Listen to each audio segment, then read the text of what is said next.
ታውቃለህ፣ የዛሬው ጥንካሬህ የዛሬው ሰላምህ የተገነባው ማንም በማያይህ በጨለማ ውስጥ በምትሠራበት ጊዜ ነው።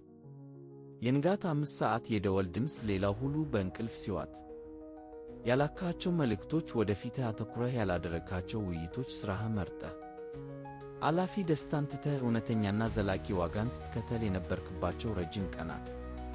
እነዚያን ጊዜያት በሚገባ አስታውሳለሁ። የብቸኝነትህ ሸክም፣ የሚመጡልህን ጥርጣሬዎች ሁሉ ታግሰህ ዝም ብለህ ስትሠራ የነበርክበትን ወቅት። አዎ፣ ማንም አያይህም ነበር፣ ማንም አያውቅም ነበር። ግን አንተ ታውቀዋለህ፣ እኔም አውቀዋለሁ። ምክንያቱም የምናየው ብርሃን ሁሉ ከጥልቅ ጨለማ ይወጣል። እውነተኛ ጥንካሬ የሚመነጨው ከትዕግሥት ነው፣ ከውጫዊ ዕውቅና ሳይሆን ከውስጣዊ ስምምነት ነው። ሥነ ሥርዓት ከቅጽበታዊ ስሜት ይበልጣል። ትዕግሥት ከችኮላ ይበልጣል።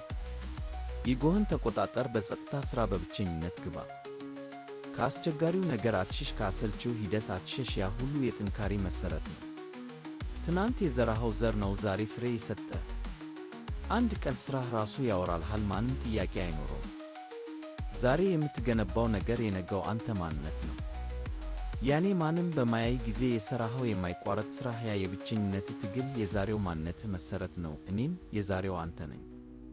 ተጨማሪ ለጥንካሬ ሰብስክራይብ አድርግ።